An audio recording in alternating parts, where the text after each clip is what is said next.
Moms, ஹே moms, வாங்க president வீடு வரைக்கும் போயிட்டு வரலாம் வாங்க. நான் எதுக்கு? நீங்க போயிட்டு வாங்க.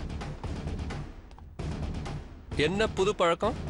இன்னைக்கு மட்டுமா இல்ல எப்பவுமே வா? விஜய், நீங்க எதுக்காக அங்க போறீங்கன்னு எனக்கு நல்லா தெரியும்.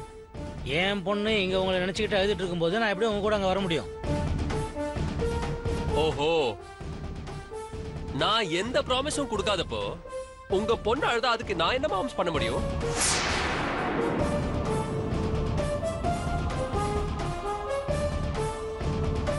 அப்பா, நான் ஒன்னும் கண்ணீர் வடிச்சுக்கிட்டலாம் இல்ல. விஜய், நீங்க போயிட்டு வாங்க. அப்பா, நீங்களும் கூட போயிட்டு வாங்க.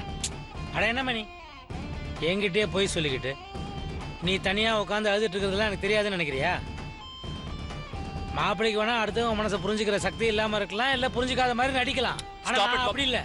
Stop it. நீங்க தப்பா பேசிக்கிட்டு இருக்கீங்க. நான் யாருக்காகவும் நடிக்க வேண்டிய அவசியம் இல்லை. எனக்கு யார் பார்த்தும் பயமும் இல்லை. நான் என் மனசுல உள்ளதை எப்போவே சொல்லிட்டேன். அதையும் மீறி ஆசை வளர்த்துட்டா நான் என்ன பண்றது?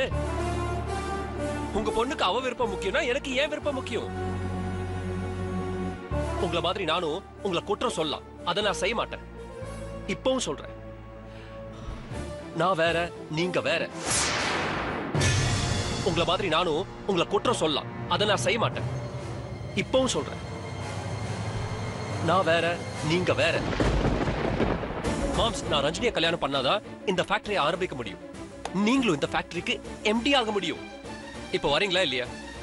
மாப்பிள்ள, சுகர் ஃபேக்டரிக்கு எம்டி ஆகிறத விட எனக்கு என் பொண்ணோட வாழ்க்கை தான் முக்கியம். I am not coming. உங்களை நம்பி நான் காரியத்துல இறங்கினேன்ல, அது நான் பண்ண மிகப்பெரிய தப்பு. ஆனா இந்த விஜய் யாரையும் நம்பி இல்ல. நீங்க வரல இல்ல? ஓகே, நானே பிரசிடென்ட் வீடு வரைக்கும் போய்